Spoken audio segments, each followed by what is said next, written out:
Boa noite, pessoal. Estamos começando mais uma live do quadro Eu Quero Saber. Tudo bem com vocês?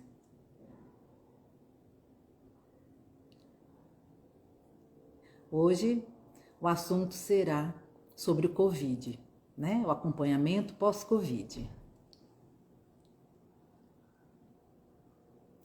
Teremos a fisioterapeuta especialista em pós-Covid, Lurian. Estamos aguardando a chegada da Lurian.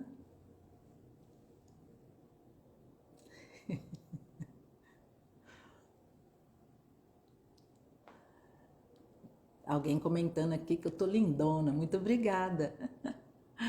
Olá, Lurian. Tudo bem? Vamos aqui, solicitou.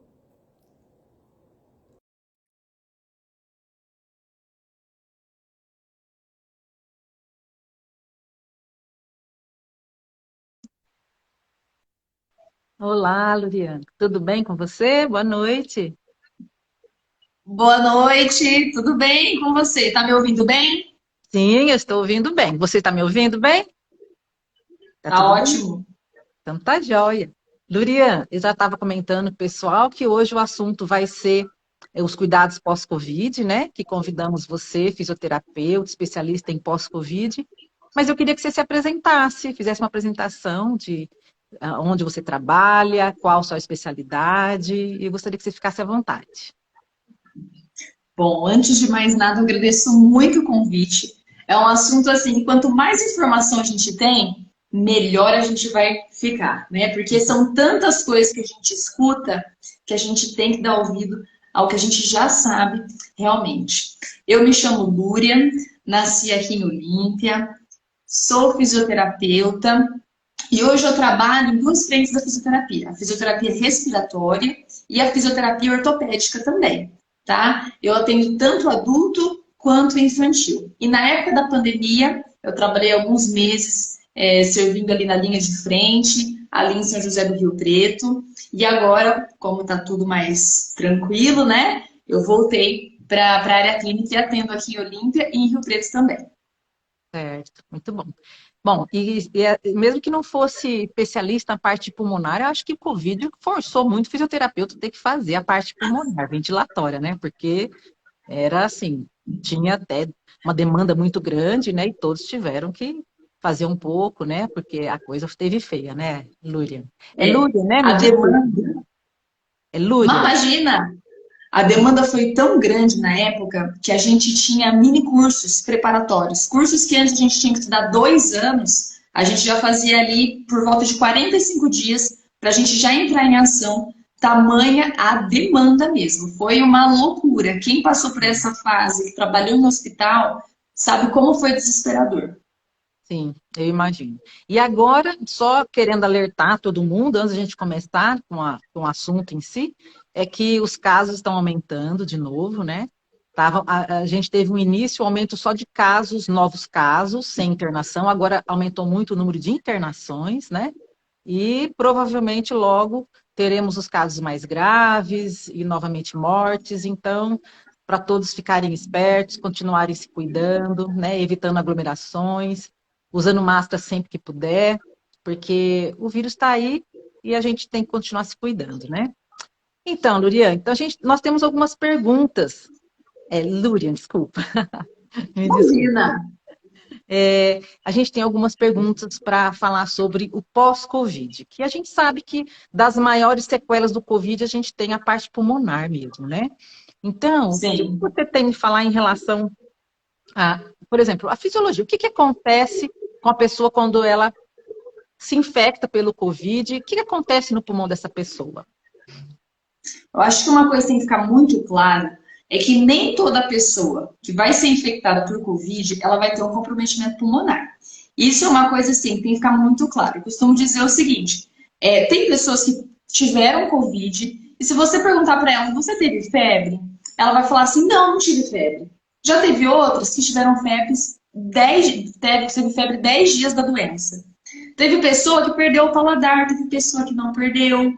Então, hoje, só para a gente entender, hoje a gente não tem uma clínica do Covid, que é uma receita de bolo. Para ter Covid, eu tenho que ter isso. Tá? Por isso que a gente depende tanto dos exames mesmo, né? Do hemograma, do teste ali do cotonete, do suave, etc. Então, nem toda pessoa que teve uma infecção aí por Covid-19 vai apresentar o comprometimento pulmonar. Eu costumava dizer assim para os pacientes: olha, quantas gripes você teve? Todas as gripes que você teve dor de garganta? Ah, não, teve gripe que eu tive febre e nariz entupido. Exatamente, com a Covid não é diferente. Então, você pode tanto ter o comprometimento pulmonar quanto não ter. E eu achei super interessante, antes de responder mais profundo a sua pergunta, eu achei super interessante que semana passada saiu uma pesquisa nova, quentinha, da Universidade Yale. E eles trouxeram uma informação muito legal que eles conseguiram comprovar. Eles pegaram a nova variante que a gente está tendo aí desde janeiro, que é a Omicron, né? E perceberam como o vírus foi mudando, mas não só o vírus mudou, mas principalmente a maneira como o nosso organismo se relaciona com o vírus frente à vacina agora. O que a gente tinha no caso da Covid sem vacina? O vírus, ele entrava então pela via aérea superior, que é aqui no canal do nariz, descia e ia até para o pulmão, causando então um efeito cascata de inflamação, certo? Era isso que acontecia. O que a gente passou a perceber no Ômicron? Quem teve aqui, quem está assistindo e teve Covid esse ano já, a maior parte das pessoas vão falar o seguinte: eu tive muita dor de garganta. Eu tive muita queimação na garganta. Por quê? Porque já era uma característica dessa nova variante, desse Ômicron. E por que isso aconteceu? Aí um estudo mostrou por que aconteceu. Acontecia que, ao pessoa, o vírus atingir a via aérea da pessoa, o nariz, eles percebiam que o sistema de defesa da pessoa, nível de garganta, estava muito forte. E era na onde tinha a primeira barreira contra a entrada desse vírus a nível pulmonar. Então, o que eles perceberam? Abaixaram o nível de casos com comprometimento pulmonar e aumentaram os casos com comprometimento, então, na garganta, que era onde tinha essa barreira, certo, do sistema imunológico. Então, por isso, a Ômicron, hoje, a gente tem menos infecção pulmonar quanto a gente tinha na Covid lá no começo, onde a gente tinha várias pessoas com falta de ar, onde a gente tinha várias pessoas entubadas, né, que a gente teve aquele colapso no sistema da saúde, que a gente não tinha mais ventilador mecânico. Então, hoje, o cenário mudou, tá? Mudou por quê? Porque o vírus sofreu mutação, mas principalmente porque o nosso organismo também combate de uma forma hoje mais eficaz por conta da vacina. Entende? Então, eu costumo dizer o seguinte: o que acontece no pulmão? Se esse vírus, então, entrou no pulmão, a gente tem que entender também que o nosso pulmão, ele tem divisões. Então, ele tem níveis, tá? Não vai vir o vírus e, de repente, eu já estou com pneumonia, eu já estou secretiva. Não é assim que vai acontecer, tá? Talvez, você, na hora que esse vírus adentrar o seu pulmão, você pode ter ali uma tosse seca, mas não vai ser uma tosse produtiva. Você pode ter um comprometimento, por exemplo, na temperatura. Você vai ter febre porque o sistema inflamatório tá pior, entendeu? Então, o que eu quero que fique bem claro mesmo. Nem todas as pessoas que pegarem Covid terão comprometimento pulmonar. É isso que tem que ficar claro. Porém, se tiver comprometimento pulmonar, tem muita coisa que a gente pode fazer para melhorar, inclusive em casa, que a gente vai estar tratando aí daqui a pouco. Mesmo. E aí, quais são os sinais, já que nem todos vão ter problema respiratório, quais são os sinais que as pessoas têm que ficar atento de que possa estar iniciando um comprometimento pulmonar? Conta pra gente. Que aí é o maior risco mesmo, né? Que todos têm medo, né? Exatamente. E eu tenho uma história para contar disso daí. Eu tive uma paciente e eu atendia ela, outro problema, era hernia de disco, algo assim, e ela teve a Covid. E aí eu perguntei para ela, eu ia todo dia mandando mensagem, como a senhora tá, né? Fui acompanhando. E eu lembro que chegou lá no dia que ela estava em casa, eu liguei para ela, falei assim: olha, como que a senhora tá? E eu lembro que ela falou assim para mim: Lúria, ora por mim, porque eu tô no 10º dia e vai me dar falta de ar. Eu falei assim: peraí, tem alguma coisa errada. Tô no 10º dia, vai me dar falta de ar? Eu falei assim, mas a senhora tá sentindo alguma coisa? A senhora tá sentindo alguma coisa? E ela falou assim, não, não tô sentindo nada, mas no 10º dia dá falta de ar. Eu falei assim, mas como que a senhora sabe que no 10º dia dá falta de ar? Porque todo mundo fala que a partir do 10º dia dá falta de ar. E aí, numa dessa, se você acredita nisso, as pessoas não entendem o poder que o cérebro tem, gente. A pessoa pode estar bem, ela já começa a puxar esse ar. A puxar esse ar. Então, eu falo, hoje eu dou risada, mas eu não acreditava. Eu não acreditava. Porque, gente, a gente tem que entender que a Covid em si, ela não é uma doença que vai atingir só o pulmão. Ela é uma doença sistêmica. O que significa? O que é uma doença sistêmica? Ela pode atingir vários lugares do seu corpo, inclusive a sua cabeça. Se o seu psicológico, se você se deixar abalar, abater pelo seu psicológico, provavelmente você pode ter sintomas que não era para você estar tendo.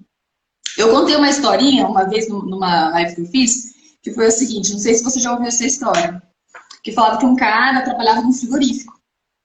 E aí, de repente, ele pegou e se viu trancado lá no freezer. Ele estava trancado. E ele viu que ele estava trancado no freezer e ele começou a falar assim, meu Deus, eu vou morrer, porque eu vou congelar aqui, eu vou morrer. E o cara morreu. Só que no outro dia, viram o cara e viram que o freezer estava desligado. Estava desligado. E ele morreu com sinais de hipotermia. O que eu quero dizer com isso? Olha a que nível a nossa cabeça vai. A que ponto a nossa cabeça vai. E sabe por que eu digo isso? Porque eu lembro uma vez que eu estava dando um plantão. Olha essa história. E a pessoa chegou falando que estava com falta de ar. Eu tô com falta de ar, eu tô com falta de ar. Olha que a gente colocou o oxímetro. A gente vai conversar daqui a pouco sobre o oxímetro. A gente viu que a pessoa estava saturando muito bem. Que aquela pessoa não tinha como aquela pessoa tá com falta de ar. Então, olha que níveis a sua cabeça chega. Mas a sua pergunta foi, Lúria, como eu sei se eu estou realmente com falta de ar? Como eu sei, né? Então, o nosso corpo, ele dá alguns sinais, alguns sintomas que você está com dificuldade em captar oxigênio, tá? Porque eu costumo dizer assim, falta de ar não existe, porque ar tem em todo lugar. O ar tá aqui. Então, você está com uma dificuldade em pegar esse ar, em puxar esse ar. Então, não está faltando ar. Há uma dificuldade de você ter a inspiração, que é você puxar o ar e levar oxigênio para o sangue. Como é que a gente faz isso? Eu costumo dizer, doutora Maura, que existem... a primeira coisa que eu fiz com os meus pacientes foi dar uma explicação simples para eles, que eu vi que ajudou muito eles. Nesse momento que eles estavam assim, apreensivos, com falta de ar, saber se era falta de ar algo psicológico ou algo realmente fisiológico ali da Covid. Eu conversava com eles o seguinte, olha, a gente vai ter que entender a diferença entre sinal e um sintoma. Entre um sinal e um sintoma. Como assim, Lúria? O que é sintoma? Sintoma é aquilo que eu sinto, mas que você não consegue perceber, só de me olhar. Então, vou dar um exemplo, tá? Você, doutora Maura, está com dor de cabeça. Olhando aqui para a senhora, eu consigo só de olhar saber que a senhora está com dor de cabeça? Não, você tem que me falar. Né? Exatamente, né? Então, você tem que me falar assim, eu estou com dor de cabeça. E aquilo se torna um sintoma para mim.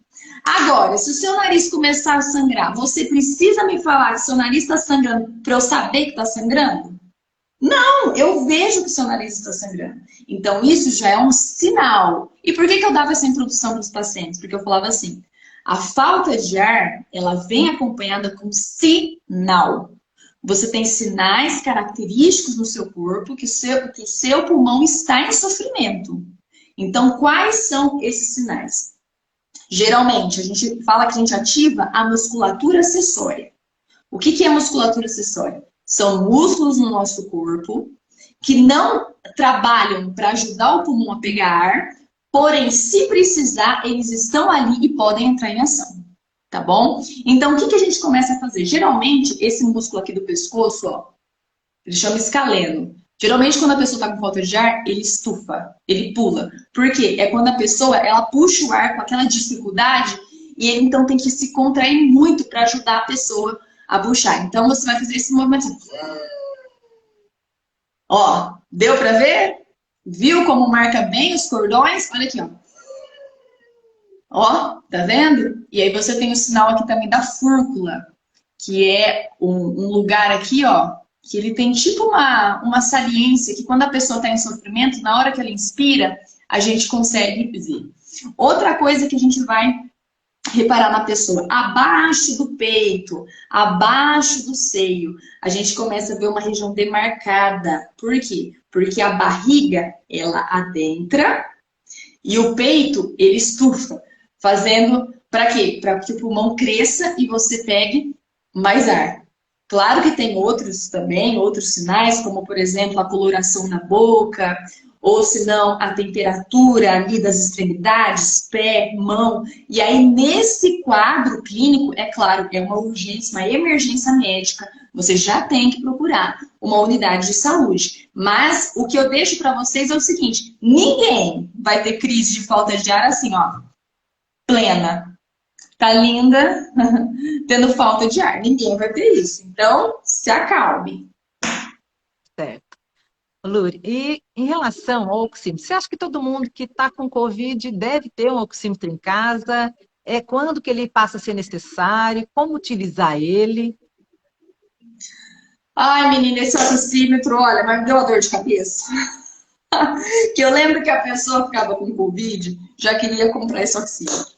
Aí, em vez da pessoa ir no médico, em alguém que entende, né? Pelo menos perguntar como que funciona o oxímetro, mas não. O que as pessoas fazem? Abre o computador, o celular e vai consultar com o Dr. Google. Ai, gente, o que era aquilo? Aí coloca no Google, qual que é o parâmetro normal da saturação? Gente, oxímetro é esse aparelho, para quem não sabe, tá? A gente coloca ele na pontinha do dedo, a gente liga ele e ele dá o batimento cardíaco, quanto o seu coração está batendo por minuto, e a quantidade em porcentagem de oxigênio que está no seu sangue. Aí o que a pessoa fazia? Ela comprava, colocava no dedo, e aí ela ia no Google. Ah, eu tenho que estar acima de 97%. Aí a pessoa colocava no dedo, dava 95%. Pronto, já acabava com a pessoa. A pessoa estava normal, gente. Estava assistindo um filme, estava normal, estava se divertindo. Colocava no dedo, já queria ir para a UPA, para o Unimed, para o HB, virava aquele rolo. E quantas pessoas não enchiam unidade de pronto atendimento por conta de colocar oxímetro no dedo e não saber ali avaliar? Aí, o que acontece? O Google colocou lá, acima, 97% é o normal. Ok, na medicina você vai ver isso, 95%, 97% é o normal. Desde que, gente, o seu pulmão não esteja sofrendo uma agressão. A partir do momento que o seu pulmão está combatendo o vírus, está combatendo, sofrendo agressão, automaticamente é normal, dentro de um limite estabelecido ali que a gente tem, é normal que caia um pouco a saturação. Então, a gente tinha casos de pessoas com Covid, por exemplo, saturando 94%, 95%, e a pessoa estava tudo bem. É a mesma coisa se eu colocar isso daqui no meu dedo, eu não tenho nenhum comprometimento pulmonar, ele vai dar um valor X. 98 tá agora, ótimo. Mas se eu colocar isso aqui num dedo de um asmático, não vai dar 98. Pode dar 91, mas isso não quer dizer que ele está ruim. Dentro do organismo dele, dentro de como o indivíduo está, esse parâmetro está normal. Então, entenda que ter o oxímetro não é só ter, mas é saber interpretar. É saber interpretar o valor frente ao que você tem. Então, para quem eu indicaria ter o oxímetro em casa, como a senhora me falou, né, me perguntou? Pessoas que já sofrem de algum comprometimento pulmonar, tá? Pessoas, por exemplo, asmáticas, DPOC, que são pessoas, por exemplo, que têm alguma obstrução pulmonar, entendeu? Pessoas que já sofrem com algum problema pulmonar. Aí é legal você ter e tal. Agora, se você é só curioso mesmo, quer ter, mas não quer pagar também para ter um, eu tenho até alguns aplicativos que eu falava que são aplicativos assim fiéis, que eu fiz muito teste para ver se dava certo. E tem um da Samsung, se eu não me engano, vem até no celular, chama Samsung Health. Você clica lá, Samsung Health, Você coloca o seu dedo lá na câmera do seu celular e ele dá um resultado bem legal. Mas, gente, de verdade, não precisa. Se você não tiver nenhum acometimento pulmonar, assim, nenhuma doença prévia pulmonar, eu não vejo necessidade, tá bom? Ótimo. E, Lúria, e em relação ao pós-Covid, né? Então, a gente sabe que nem todos vão ter um caso grave pulmonar, a gente sabe que muitos nem têm nenhum comprometimento, como você disse, depende da variante, e também depende da resistência orgânica. Tem gente que nem sabe que teve Covid, né? Não teve sintoma nenhum. Mas, e nesses casos onde que teve algum comprometimento pulmonar, quais são os cuidados que a pessoa tem que ter esse pós-Covid? Qual a orientação que você daria para essas pessoas para aguardar esse pulmão se restabelecer 100%? O que, que ele teria que fazer para ter uma recuperação mais rápida desse pulmão e poder ter uma vida normal? Sabe o que eu acho engraçado? Quando a pessoa pega a Covid, eu falo assim, ela espera pegar a Covid para cuidar da saúde. Porque aí a pessoa pega a Covid, ela começa a dormir bem, ela começa a beber água, ela começa a se alimentar direito, mas tá tudo certo. Você tem que fazer tudo antes, né? Isso é a prevenção. Quanto melhor tiver seu sistema imunológico, menos aí a gente já sabe que você vai ter aí comprometimentos. Mas tudo bem, pegou Covid, não deu certo, teve algumas sequelas ali, alguns comprometimentos, passou a Covid, mas eu não tô bem ainda. O que eu faço? E agora? O que eu vejo, vou falar agora da minha prática aqui no consultório. O que eu vejo que as pessoas me procuram nesse pós-Covid? Elas sentem muito cansaço. Cansaço, assim, e antes elas não sentiam, elas tinham as mesmas atividades e elas não sentiam o cansaço que agora elas têm, tá? Por experiência, o que eu já percebi? Eu tô percebendo que esse cansaço, ele pode ser aí de 20 até 60 dias. Tá bom? Eu estou acompanhando alguns pacientes e eu percebo que às vezes persiste ali uns 2 meses depois da Covid esse cansaço. Então, assim, para você que teve Covid e tá se sentindo cansado, tá se sentindo assim, parece que não tem força, é isso que eles falam. Eles sentam aqui na minha frente, aqui no consultório e falam assim, ó. Eu achei até engraçado, eles falam assim, ai, olha, não tenho força para nada. E eles já fazem até essa postura assim, ah, não tenho força para nada. Então, quando a gente percebe que a gente não tem força, se eu tenho um músculo fraco, pensa comigo, se eu tenho um músculo fraco, o que eu tenho que fazer? Eu tenho que fortalecer esse músculo, óbvio. E como que a gente fortalece o músculo? Olha, a gente fortalece o músculo dando resistência e aí ele cresce frente à resistência que ele enfrenta. É assim que a gente faz com o músculo, é por isso que a gente vai na academia, etc. O que a gente faz com o pulmão? A mesma coisa. A gente vai dar resistência para esse pulmão, para ele ir quebrando as resistências, quebrando as barreiras e ficando cada vez mais forte. E aí eu trouxe aqui algumas dicas, o que você pode fazer em casa para fortalecer o seu pulmão e ir diminuindo esse cansaço, tá bom? E diminuindo essa sensação que você tem, tá? Gente, um exercício bobo, mas que funciona. Você vai se deitar para dormir. Deitou para dormir, você vai pegar um livro. Não vai pegar um livro muito grosso, não. Pega um livro fino, começa um livro fino. E coloca em cima da barriga. E aí eu vou te ensinar como você deve respirar. Ah, mas ensinar como que deve respirar? Vou ensinar, porque a gente desaprende. Sabe que a gente desaprende a respirar? A gente nasce respirando certo, mas depois dá um negócio e a gente desaprende. Então, ó, você que está aí assistindo a gente, presta atenção. Puxa o ar pelo nariz. E aí, ao puxar o ar pelo nariz, eu quero que vocês falem o seguinte: se a sua barriga vai para frente ou vai para trás. Então, quando você puxa o ar, a sua barriga ela vai para frente ou ela vai para trás? E aí, doutora, sua barriga foi para frente ou foi para trás? Foi para frente. Então, você respira da maneira correta. Por que você respira da maneira correta? Porque quando a gente puxa o ar, o nosso pulmão ele tem que fazer o quê? Encher de ar. Então ele precisa de espaço para crescer. Então por isso que a barriga vai para frente, para o pulmão crescer. E quando você tem que soltar o ar, a sua barriga encolhe. Por que encolhe? Porque aí ele ajuda a soltar ali o gás carbônico. Ó, tem gente falando muito para frente. Aê, parabéns, tá respirando certo. Por que eu tô falando isso para vocês? Porque é assim que vocês vão respirar na hora de fazer esse exercício. Não pode respirar da maneira errada, porque senão não vai adiantar nada. Então, deitou na cama, pôs o livro aqui em cima do abdômen, e aí você vai começar. Puxa o ar. E aí o livro tem que fazer o quê, gente? Subir. Subir. Isso. Puxou o ar, o livro sobe. Soltou o ar, o livro desce. E aí você vai fazendo isso. Pode fazer, por exemplo, não, tal gente falando, eu sempre achei que isso fosse errado. Não, você tá certo. Você tá certo. É que a maioria faz errado. Aí a gente acha que a gente faz certo, faz errado. Mas você tá certo.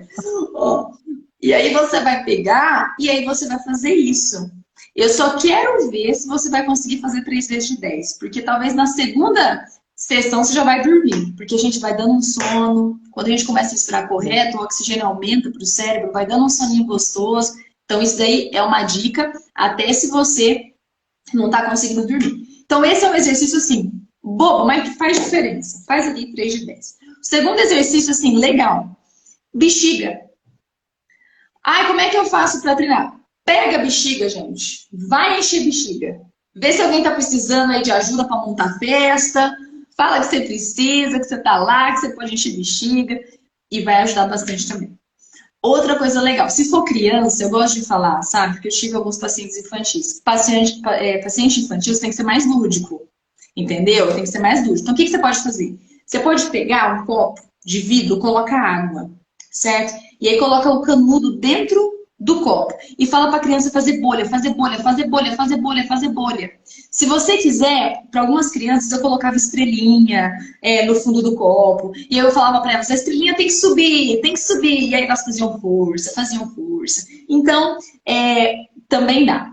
Outro exercício legal para fazer exercício, mas esse daí você vai precisar de um aparelhinho chamado Respiron.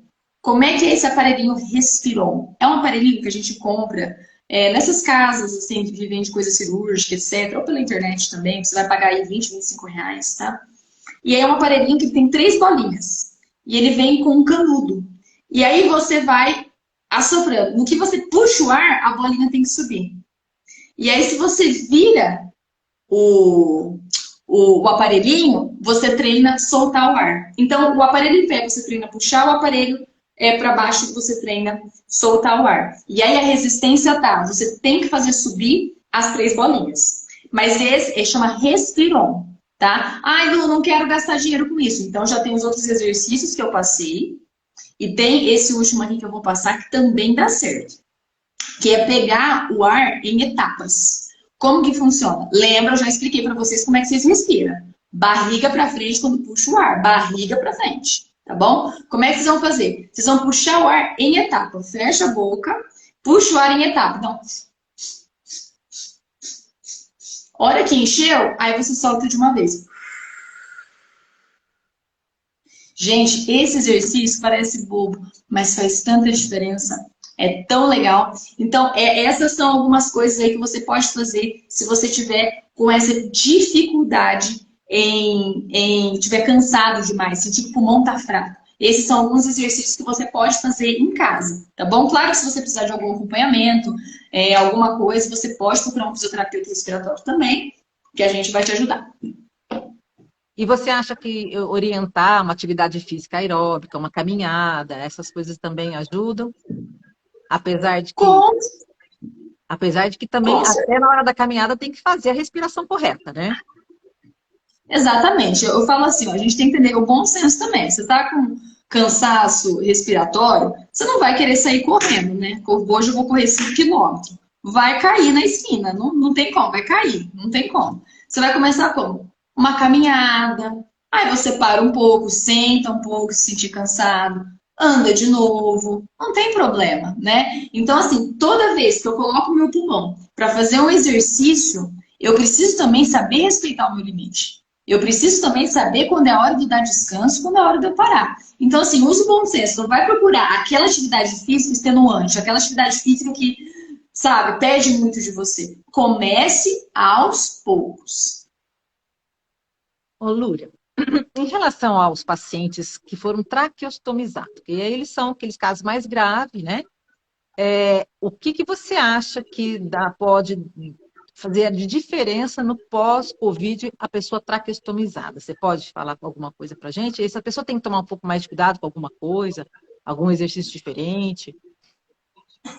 A primeira coisa que um paciente que teve a traqueostomia ele tem que fazer é tomar muito cuidado na parte de higienização. Principalmente quando aquilo não está cicatrizado ainda. Você sabe, às vezes está um pouco aberto. Então tem que tomar muito cuidado, fazer a limpeza correta, fazer o curativo correto. É claro que um paciente que teve uma traqueostomia, ele teve um comprometimento pulmonar grave, severo.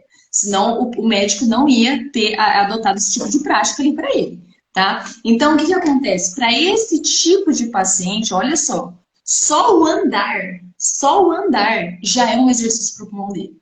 Porque o que a gente vê em paciente com traqueostomia, esses pacientes, eles não vêm para casa assim, super bem.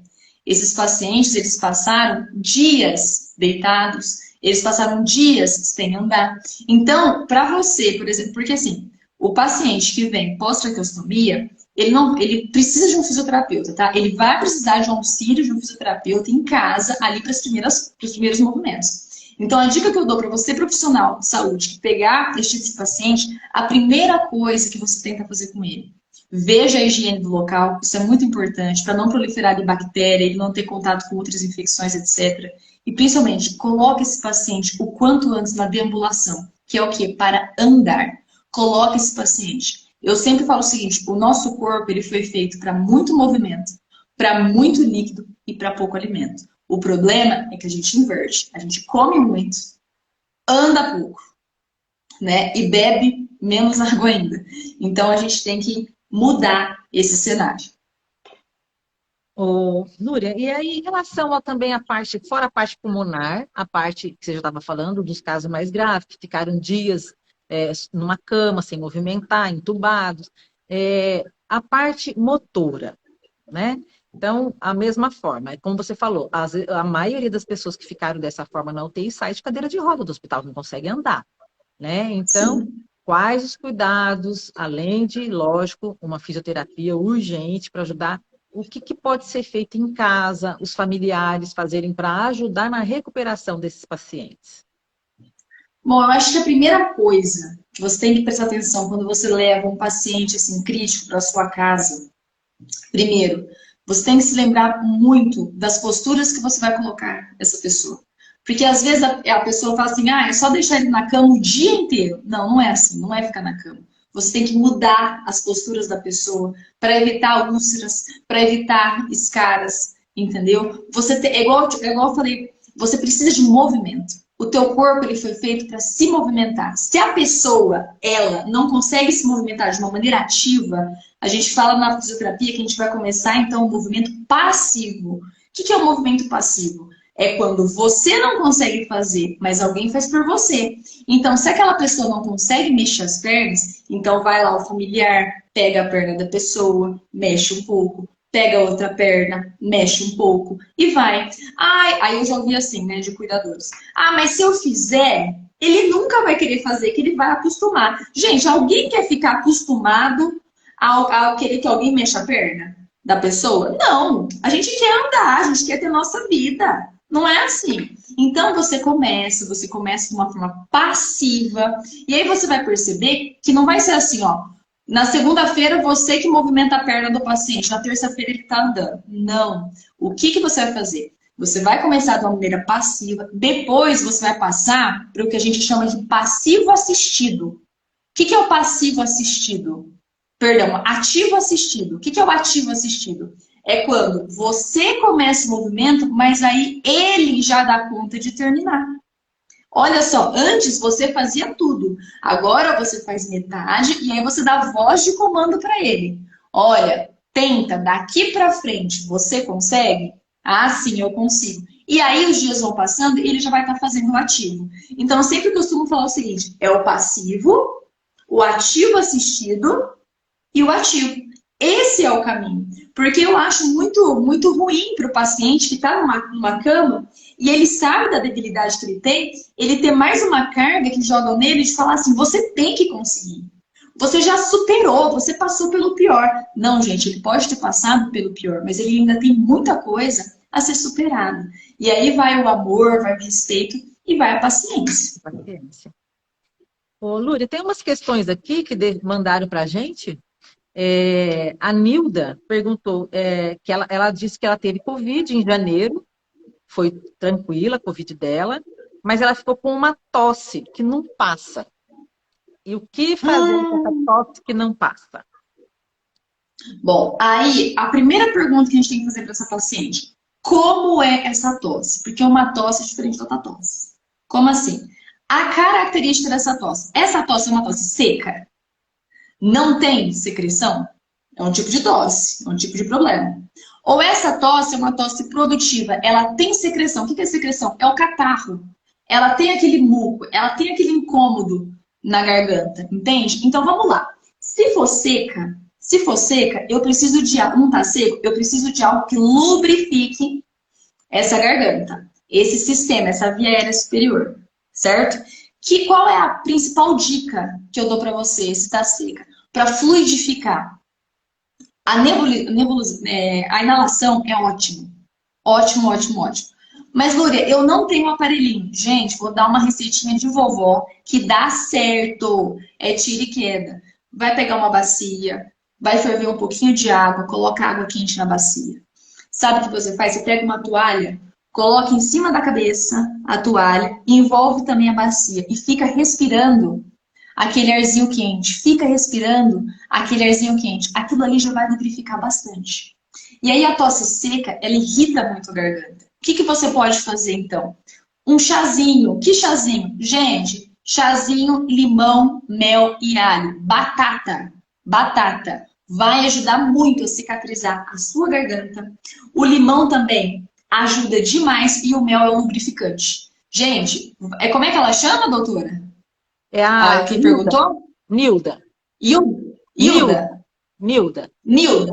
Então, Nilda, faça essas duas receitinhas da vovó que vai ser tira e queda. Faz o chazinho, mel, limão, aguinha morna, um dentinho de alho ali e faz isso. Pega a bacia, coloca água quente e pega aqui, ó, põe a toalha e abafa e fica inalando. Tem muita coisa que dá pra gente fazer em casa, mas muita coisa mesmo. E a Silvânia, ela já comentou que ela teve há quase um ano ela teve Covid e ainda sente muitas dores nas pernas. E a cabeça também não ficou muito boa, muito esquecida, já está melhor da memória, mas ainda esquece algumas coisas na hora de se expressar, faltam palavras. Essa é a Silvânia, faz quase um ano que ela teve Covid. Ó, essa questão da memória, ela é uma questão que está sendo muito discutida.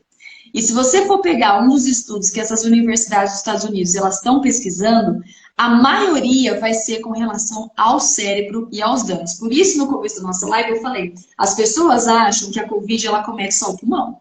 Não, gente, Covid é uma doença sistêmica, ela pode se instalar aí em qualquer parte do seu corpo. E, na cabeça, muitas pessoas relatam um breve esquecimento, certo? Então, sabe aquele branco que dá? Que a gente fala, nossa, me deu um branco. Então, essas pessoas, elas percebem que elas têm mais casos, assim, sabe? Antes era pouco e agora elas estão tendo mais casos. Ainda, gente, não há nenhuma comprovação. Vamos falar o que a gente sabe. Ainda não há uma comprovação. Porém, o que se tem percebido são, sim, que tem um grupo de pessoas que pós-Covid tiveram aí a memória afetada. É isso que a gente sabe até agora, tá bom? Aí a gente precisa aí de mais respaldo científico para a gente voltar aqui e tratar desse tema. E a questão da dor nas pernas. Aí a gente precisa, eu falo assim, tem todo um quadro dessa paciente. Como que ela ficou, por exemplo, quando ela teve Covid, ela ficou internada, ela ficou muito tempo acamada, ela fez muito repouso, ela já tem uma doença prévia, entendeu? Será que ela tem problemas circulatórios? Será que teve alguma coisa? Ela sofre de obesidade? Aí a gente tem que ver tudo isso. Então, o conselho que eu dou, procure um médico e vá investigar essa dor na perna. Porque a gente sabe também que a Covid, como ela é sistêmica, a gente já falou, a gente pode ter casos de trombose, pode ter vários casos. Então, o melhor aqui é você fazer aí uma gama de exames e a gente conseguir fechar aí o diagnóstico. Muito bom. Eu acho que aqui tem um comentário da Alessandra Velho, diz que está com urticária pós-Covid, né? É aquilo que você Eu já fala, né? É uma doença sistêmica, ela acomete toda a parte do organismo. No meu consultório, eu peguei muitos casos que às vezes ia lá sem saber que estava com Covid, porque estava com uma gastroenterite, né? Vômito, diarreia, e no final era Covid também, e sem nenhum sintoma respiratório. Então, é uma aí, doença muito estranha, né? Ela, acho que depende um pouco do organismo da pessoa, como que ele se defende, né? Qual que é o órgão que é mais sensível à infecção, provavelmente, né? Então, exatamente. é uma coisa muito estranha esse vírusinho. Mas é, a urticária provavelmente também é o acometimento da microcirculação da pele, do corpo, então. Exatamente. E Eu aí, lembro que quando começou a Covid, não tinha vacina, não tinha nada. Sabe o que eu pegava muito no consultório do pós-Covid? Eu pegava muitas pessoas com contratura muscular, com torcicolo e com crises de fibromialgia. Aí atacava ainda mais. Só para a gente entender como é sistêmico realmente, como mexe em tudo no corpo. Porque às vezes a gente tem uma noção que o corpo humano, aqui está o coração, aqui está o pulmão, aqui está o rim. Gente, o corpo humano é interligado. Ele é todo interligado. Se dá probleminha num órgão, muito dificilmente vai ser uma coisa isolada. Você vai ter ali outros órgãos sofrendo juntos. Então, é o caso da pessoa aqui que colocou, né, da urticária. Eu vi agora, olha, eu já tinha pressão baixa e agora minha pressão está mais baixa ainda. O que acontece, gente? Geralmente, o que a gente tem percebido também nos estudos? A pessoa que já tinha alguma coisa desfavorável nela, fica mais desfavorável ainda. Então, um exemplo. Eu tenho pressão alta. No pós-Covid, a minha pressão ficou mais descontrolada ainda, entendeu? Então, assim, a gente tem, por mais que esteja 2 anos essa pandemia, ainda há muito a ser descoberto. Eu tenho certeza que a gente vai descobrir muita coisa, mas a gente precisa de paciência e trabalhar com aquilo que a gente já tem, tá? Aquilo que a gente já tem, a gente tem que trabalhar. tá joia. Alguém mais quer fazer alguma pergunta? Acho que a gente pode encerrar, né? Mas olha, quero te parabenizar, viu, Dúria? Porque só vi elogios para você aqui. Ah, que bom! Muitos fãs aqui assistindo, e você tem uma forma muito didática, excelente, para poder explicar às pessoas sobre o que se propôs, né? Muito bom. E agradeço demais você ter aceitado o convite, estar aqui com a gente, viu? E só aguardar se tem alguma outra questão para aproveitar essa oportunidade importante com a Lura. Então, assim, é uma graça, viu? Adorei a tua apresentação, a live. A Alessandra Que comentando que foi bom! ótimo. Então, muito Fico obrigada. fico muito feliz, muito honrada. Sempre que precisar, eu estou aqui. Falo muita coisa, não só de Covid, mas, por exemplo, fibromialgia. Olha, gente, tem um Sim, um elogio aqui assunto. que eu É, quero falar aqui, ó. Doutor Laguna, um abraço, porque ele foi um dos meus mestres da faculdade, aprendi demais com ele. Então, nada como ver os professores aqui, e ele faz parte de tudo isso. Minha gratidão a esse mestre que está aqui. Mas, ó, doutora, muito obrigada. Pode me convidar mais vezes. E vocês que estão assistindo, se precisarem de qualquer coisa, dúvidas, vocês podem estar me chamando ali no meu Instagram. A gente pode estar conversando. E muito obrigada, doutora Maura. Adorei a oportunidade. nós aqui Adorei bater esse papo. adoramos. Todos nós aqui, todos os presentes, adoramos demais. Você é uma graça aí, você deveria ser professora também, viu, Lili? Porque você explica, você tem uma didática muito boa e tenho certeza que todos os seus pacientes entendem muito bem a forma de fazer os exercícios. Não tem ninguém que não entenda, porque você explica muito, com muitos detalhes. Parabéns, viu? E sucesso para você, meu Minha bem. gratidão. E muito obrigada. Obrigada. Para Obrigada a a senhora todos. também. Um beijo. Obrigada, um abraço. Tchau, tchau. Abraço. Tchau, tchau.